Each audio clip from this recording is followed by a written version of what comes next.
जरूरी नहीं कि हर चमत्कार आसमान से गिरे या किसी रोशनी की चमक में दिखे।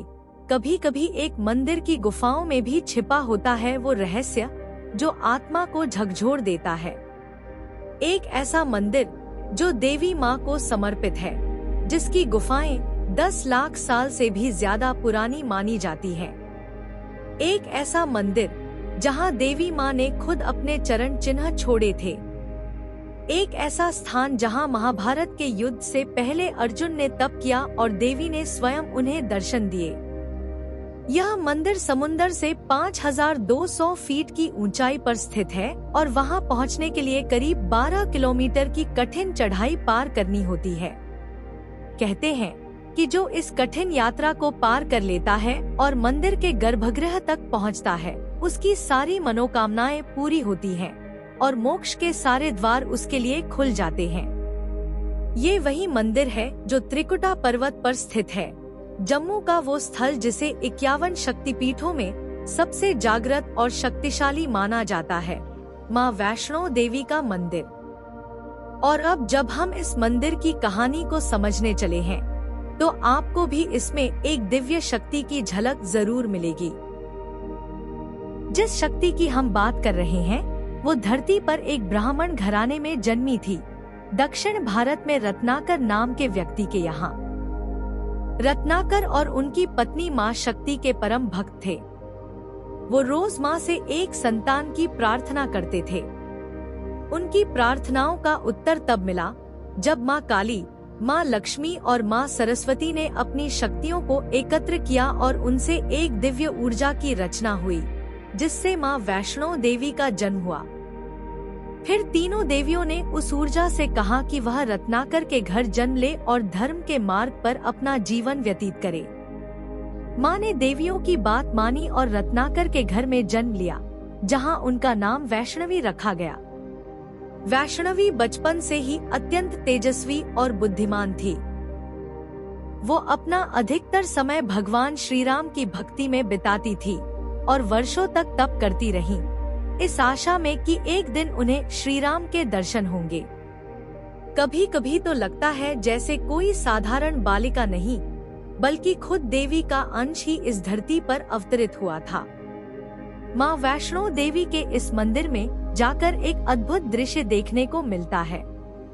यहाँ एक ही स्थान पर 3 देवियों, माँ लक्ष्मी, माँ सरस्वती और माँ काली के दर्शन होते हैं। जब आप इस मंदिर की कठिन यात्रा पूरी करके मुख्य गुफा तक पहुँचते हैं, तो वहाँ 3 पिंडियाँ दिखाई देती हैं। ये तीनों पिंडियाँ माँ शक्ति के 3 स्वरूपों का प्रतीक हैं। पहली पिंडी काली रंग की होती है, जो माँ काली का रूप है। दूसरी सुनहरे रंग की है, जो माँ लक्ष्मी को दर्शाती है, और तीसरी हल्के सफेद रंग की है, जो माँ सरस्वती का प्रतीक है। यह स्थान इतना शक्तिशाली है कि यहाँ पहुंचकर भक्तों को एक विशेष शांति और ऊर्जा का अनुभव होता है। हर साल लाखों लोग केवल इस दिव्यता को महसूस करने यहाँ आते हैं। यात्रा में चाहे जितनी भी थकावट हो, इस दर्शन के बाद सब कुछ सार्थक लगने लगता है। जब वैष्णवी केवल 9 वर्ष की थी, उन्होंने सामाजिक जीवन को त्याग दिया।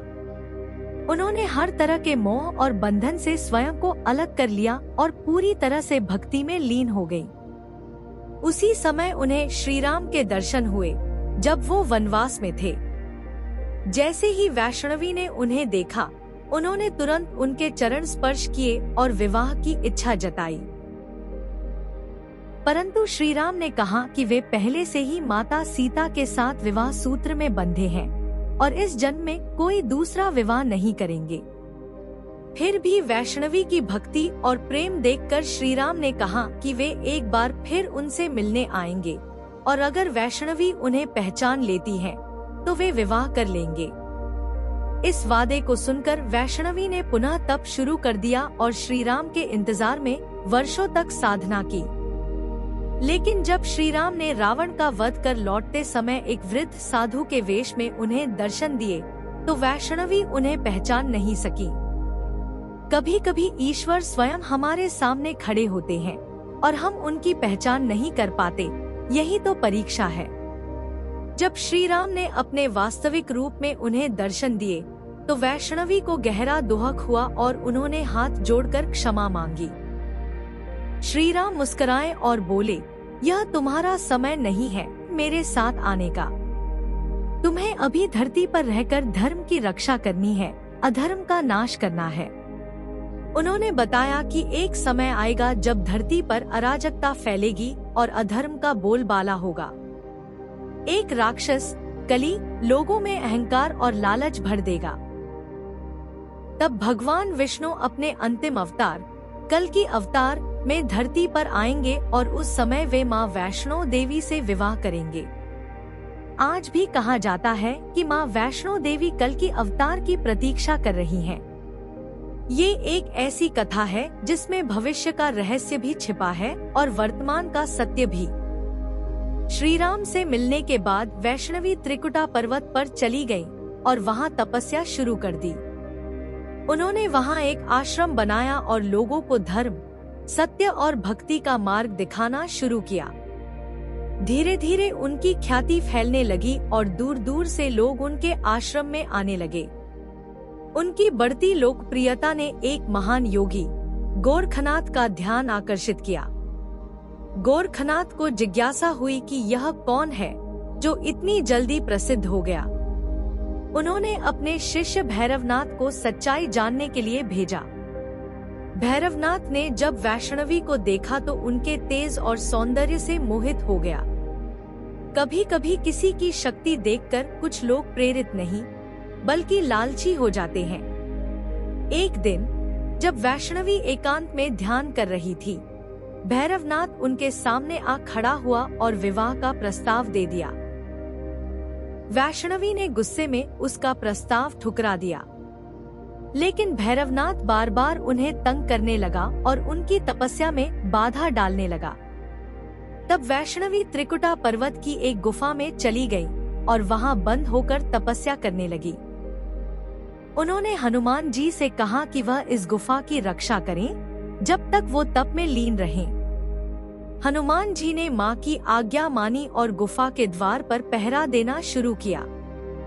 पर भैरवनाथ ने हार नहीं मानी और गुफा में जबरन घुसने की कोशिश की। कभी कभी बुराई कितना भी जिद्दी क्यों न हो, अच्छाई का रक्षक हमेशा तैयार रहता है। हनुमान जी ने विशाल रूप धारण किया और भैरवनाथ का रास्ता रोक लिया। कहा जाता है कि माँ वैष्णो देवी ने इस गुफा में पूरे 9 महीने तप किया और हनुमान जी ने भी 9 महीने तक भैरवनाथ से युद्ध किया। जब माँ ने अपना तप पूरा किया और बाहर आई तो उन्होंने भैरवनाथ को सामने खड़े देखा। भैरवनाथ के उपहास को देखकर माँ का क्रोध चरम पर पहुँच गया। उनकी आंखें लाल हो गईं और वो अपने काली रूप में आ गईं। उन्होंने कहा कि भैरवनाथ ने बहुत पाप किए हैं और अब वह किसी को तंग नहीं कर पाएगा। माँ ने अपने काली रूप में उसका सिर धड़ से अलग कर दिया। जहाँ भैरवनाथ का सिर गिरा वहीं आज उसका मंदिर बना है। यह बताता है कि देवी न्याय करती हैं, सजा भी देती हैं और मोक्ष भी। जैसे ही माँ ने भैरवनाथ का वध किया, उसकी आत्मा माँ के सामने प्रकट हुई और उसने क्षमा मांगी। माँ का क्रोध शांत हुआ और उन्होंने उसे मोक्ष का वरदान दिया।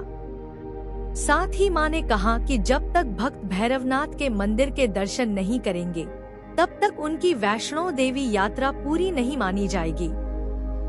यात्रा के बीच में जो अर्धकुंवारी गुफा आती है, वह वही गुफा है जहाँ माँ 9 महीने तप में लीन रहीं।